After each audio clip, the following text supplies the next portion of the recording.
Right. Thanks, Will. So it's great to be here. Also, thank you for scheduling me right after the lightning talks, which is obviously an amazing part of the schedule, but also raises expectations a bit. So I'm Jan de Kok. I lead the video compression activities at Cinemedia.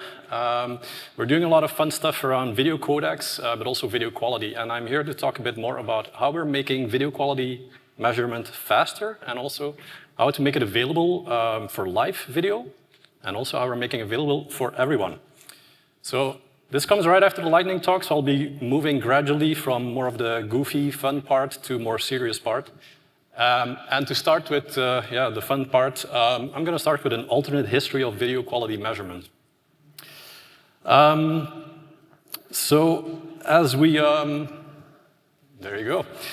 As we've seen in some of our favorite cartoons, well, video and watching TV has been around for a very long time, going back to Stone Ages. Now, you can imagine that, well, QoE video quality might not have been great. I think for the TVs, they used like deer antlers antenna. So rebuffers might have been pretty common. You can also imagine the violence that might have erupted when, well, video started rebuffering. So a lot of concern. People started spreading out because of that, going worldwide, which also introduced the need for the very first CDNs. Now, jumping a bit in time, image quality was getting a bit better, but still not great, not a lot of perspective and stuff. And a lack of test images and test clips didn't help. And as you see, a lot of the test clips that we're still using have been around for a really long time. But yeah, people stopped watching TV, basically. They were getting bored, so they just started building random constructions, stacking blocks and everything, and you know, we know what happened there. Again, a bit further, it took some of the smartest mathematicians to come up with the concept of logarithms, like looking at Nautilus seashells. So they could finally capture image and video quality in one amazing formula and summarize the quality. So PSNR was born.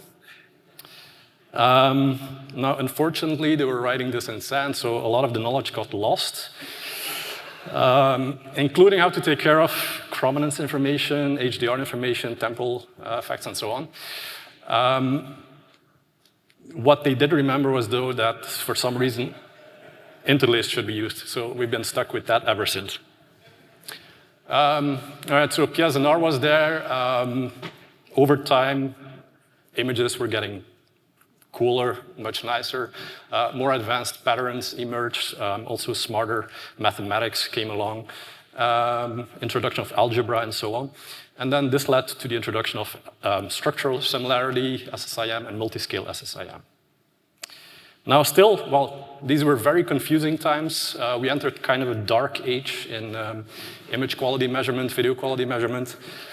If you look at the Bayeux tapestry, if you remember history lessons, if you look closely, actually on the top left there's something, it says like TV. I didn't add that, it's like, it's there. But yeah, that's like the armies of Lord VIF fighting MSSIM and stuff. Yeah, PSNR have that on the ground, but somehow still surviving. So yeah, many different beliefs, different religions and so on, not a clear single winner. And this also resulted in poor image quality. In those days, even the quality of cat pictures was, I mean, just horrible. So now, finally, again, moving a bit forward by bringing together the knowledge and the talent of, well, different features, also a lot of smart people. Well, VMAF was born, second time we see the Sistine Chapel today. But yeah, VMAF became, well, gave us the ability to appreciate image quality more accurately, and it became kind of a de facto standard, especially in VOD measurements, VOD encoding. Now, this is all good for those of us and well, who have plenty of compute power and money at our disposal. VMAF, I mean, it's really accurate, it's really cool, so thank you, Netflix, but it's also quite time-consuming.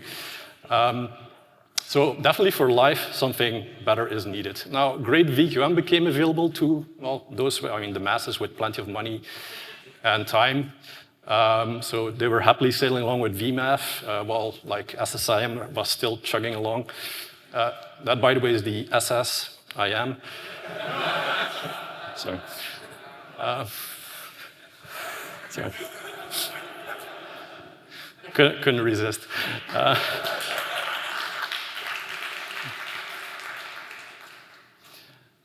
But yeah, I mean, video quality measurement, it's really important.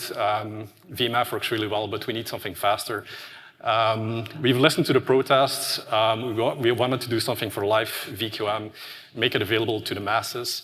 And, well, that is now resulting in what we call PVMAF. And it's basically a VMAF predictor that I'll be explaining next. So now you can forget everything I've said so far. And if we want to go back to reality, this is a bit more realistic history. The summary is, because I'm not going to go into detail on all of these, but the summary is that, well, we've been moving towards more and more accurate video and image quality measurement, but also more and more complex metrics. Now, I'm not going to talk about deep neural networks and so on, because that's, I mean, even one step further. I will make a quick shout out, though, to some of the other efforts like Funky at Meta, who've been trying to reduce the complexity again, and also a lot of work at Netflix, Intel, Meta to reduce the complexity of VMAF. But still, for life, we need something that's another 1 or 2 orders of magnitude faster. So that leads us to VMAF prediction. So we want faster VQM for live video with PVMAF. And if you are inside the encoder, well, the fun stuff is you have a lot of knowledge already. So by using features that are already available inside the encoder, you can really accurately predict metrics like VMAF. So you can fuse them then together with minimal overhead, and then, well, end up with something that's way faster than VMAF, with no or marginal impact on the cost or the channel density on a single server. So the path to VMAF is first, well, to identify accurate features or useful features that are available inside the encoder, like in your pre-analysis stats, when you're doing motion estimation and so on. So you can use things like spatial information, blurriness, motion information, QP decisions. Even because you have the source and you have the encode, the decoded information, you could use MSE or PSNR. Then you fuse the features together using machine learning networks, and preferably very shallow. I mean, we went from very deep neural networks, but we ended up with very shallow networks, and it ends up working really nicely. And then you iterate, you identify the more and less dominant features, and you select the ones that have the biggest impact. And then you optimize and optimize and optimize, so you reduce the complexity of your inference networks. You can start with something very complex, but it's not needed. You optimize it, you prune it, you quantize it, and then you end up with these shallow networks. And then you implement it with intrinsics, and, well, that seems to work all fine. So I promised that we'd be making this available to everyone, and that's why, well, we've got PVMAF integrated in all our encoders at Cinemedia, but we also wanted to try this in X264. I also saw in one of the lightning talks that X264 is still alive. It definitely is, so that's good. We'll be sharing this. We're open sourcing this as well. So what you can do now is run X264 with just with a -- PVMAF, and then frame by frame you will get well, PSNR, SSIM, but also the PVMAF numbers. So is this useful? Well, we think it is. In any case, it correlates really well with the true VMAF. So you see here horizontally the VMAF and then vertically predicted VMAF. And, well, it follows the diagonal pretty nicely for a wide range of content. And also the correlation coefficients are, well, in the upper 90s, so looking pretty good, with low absolute errors. Compared to other metrics, it correlates also better than other metrics with the true VMAF. So also there we're looking pretty fine. And then frame-by-frame tracking, this was the first version, but we made some improvements in a second version. We're now at a third model for a PVMAF in our X264, and you see that it tracks VMAF pretty nicely. It's not perfect, well, no metric is, but it is useful enough to make decisions, to track video quality, 24/7 monitoring, and so on. And the thing is, yeah, it's pretty fast. It's not as fast as PSNR, but in our encoders, we're reaching like 100 times faster than VMAF. In X264, it's now like 40 times faster than VMAF. It has an impact of 2 to 3%, depending on the preset and the settings that you're using, but in any case, it is a lot faster than the real VMAF. So it saves you a lot of cycles.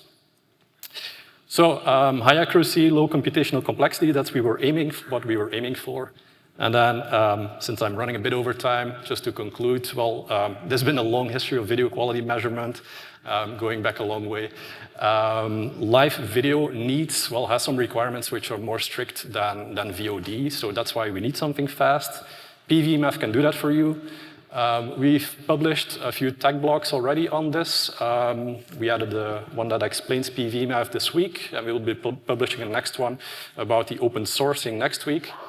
But if you want to give it a try, this is now live since today. The X264 integration, the X264-PVMAF codebase is live on GitHub, and you can find it at that link. And actually, in the abstract, I promised something about SVT-AV1, but since I don't have too much time, I can only promise that this will be part of a future update. But that's basically it. Thank you. Happy to answer any questions.